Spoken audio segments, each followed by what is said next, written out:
Both of my compasses are out. We can't tell where we are. 5 Navy planes hang in the air over a calm Atlantic. 14 men listen to the crackle of their radios and realize, almost at the same time, that nothing around them makes sense anymore. They took off into a clear Florida sky.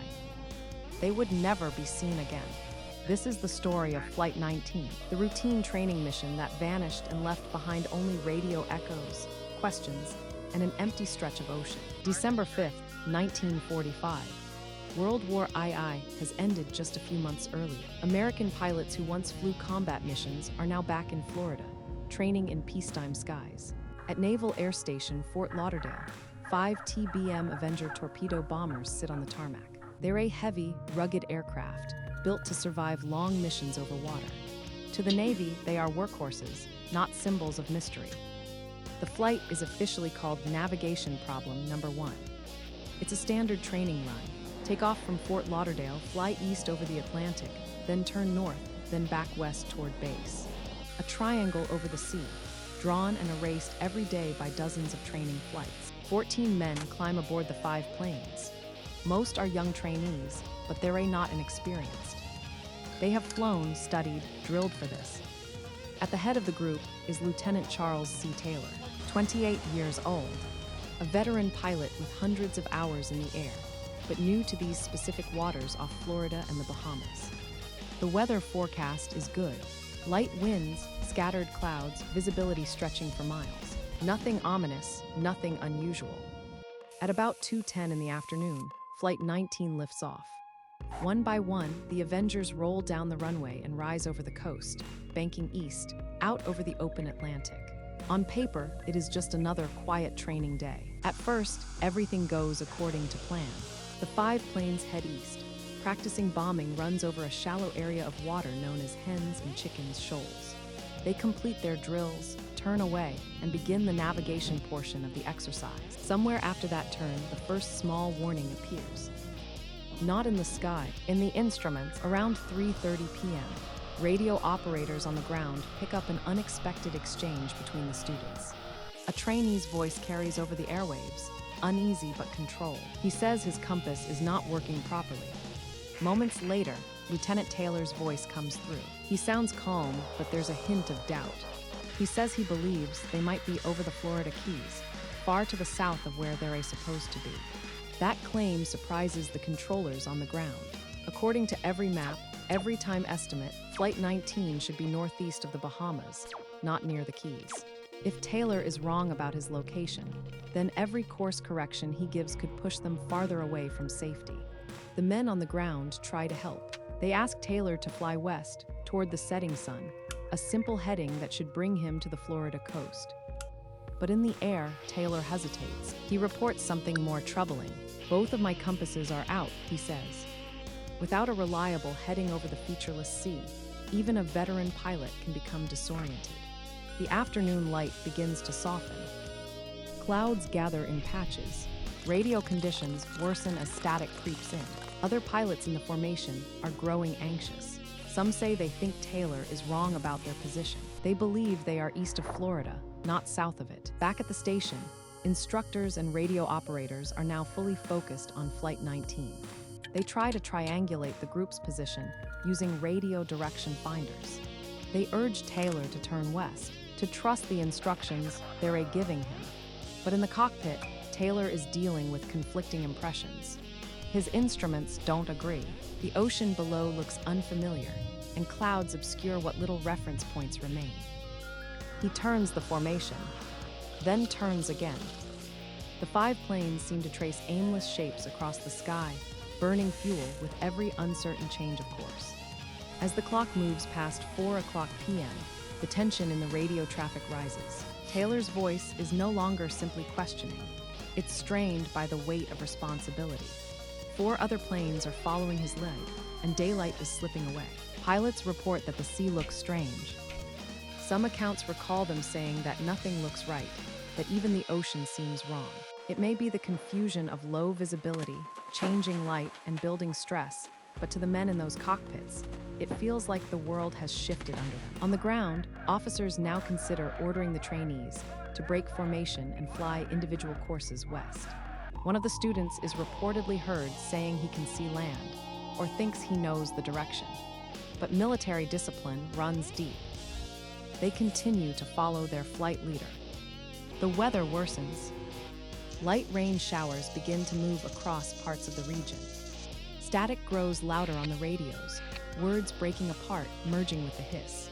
Just before 6 p.m., one more chilling instruction is heard. Taylor, trying to keep his men together, is believed to have told them to stay in close formation. If they must go down, he implies, they will do it together. Fuel is now a serious concern. The Avengers have been aloft for hours longer than planned. Their tanks, never meant for wandering, are running low. "I don't know where we are," one voice said. "We must have gotten lost after that last turn." The airwaves crackle, then fade. Around 6:20 p.m., a last coherent transmission is picked up. Taylor reports that they are likely running out of fuel. After that, only fragments are heard, then silence. Out over a darkening Atlantic, 5 planes continue on unseen. At some point, each one would have reached the end of its fuel. Somewhere in wind and waves, 14 men face the final moments of a mission that should have ended on dry land. Back at Fort Lauderdale, it takes time for the reality to sink in. At first, officers assume the flight has simply flown beyond radio range and will reappear soon. But as the minutes pass, that hope fades. The Navy reacts quickly. A massive search is ordered. Dozens of aircraft and ships are sent into the night, scanning the waters off Florida and the Bahamas. One of those search planes is a large PBM Mariner flying boat with 13 men on board. It takes off into the darkness to hunt for any sign of Flight 19.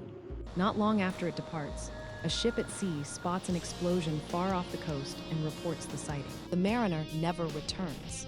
No confirmed wreckage of it, or if Flight 19 is ever recovered. What began as a routine training mission has now become a double disappearance. For days, the search continues. Ships crisscross the waters, planes fly methodical grid patterns, every eye straining for any sign. An oil slick, a piece of floating debris, a life raft. Nothing definitive appears. The Atlantic, restless and vast, keeps its secrets. In the official logs, the Navy eventually records the loss of all 14 men of Flight 19, and the 13 who went out looking for them. Families receive the worst kind of news. Not a clear explanation, but a quiet notification and an absence. In the months and years that follow, Flight 19 becomes something more than just a training accident. It is folded into a growing collection of strange stories from the region between Florida, Bermuda, and Puerto Rico. A region that writers and journalists begin to call the Bermuda Triangle. Newspapers highlight the eerie details. The compass failures, the haunting last messages, the complete lack of wreckage in a shallow, busy part of the ocean. Speculation grows. Some blame sudden storms and powerful currents. Others talk about magnetic anomalies, instrument failure, or simple, tragic human error. The Navy conducts multiple inquiries. Early reports suggest that Taylor may have become disoriented, misjudging his position and repeatedly steering the flight away from land. Later revisions soften that conclusion, noting the uncertainty and conflicting evidence. Behind the theories and paperwork, there are quieter lessons about how easily even experienced pilots can lose their sense of direction over open water, about how stress, failing instruments, and poor visibility can build on each other minute by minute, until even simple decisions become dangerously complicated. In the decades that follow, aviation technology improves. Better navigation aids, more reliable instruments, satellite positioning systems. Procedures are refined to reduce the chances of a group of aircraft disappearing without a trace. But Flight 19 remains a symbol, not just of mystery, but of how thin the line can be between routine and disaster, between certainty and doubt. When people speak of the Bermuda Triangle, they often begin with this story. 5 rugged planes, 14 trained men, a clear sky turning uncertain and then nothing. The reality is likely less supernatural than the legends suggest. The ocean is vast. Wreckage can sink quickly, scattered by waves and time. Yet something about Flight 19 does not let go of the imagination. Those last radio messages, drifting through static, voices trying to stay calm, to stay in control, as the world around them becomes harder to read. Maybe that is why we keep returning to this story, because it reminds us that even in an age of machines and maps and careful planning, there are still places where human judgment can falter. Still moments when nature, chance, and error intersect in ways we can't fully untangle.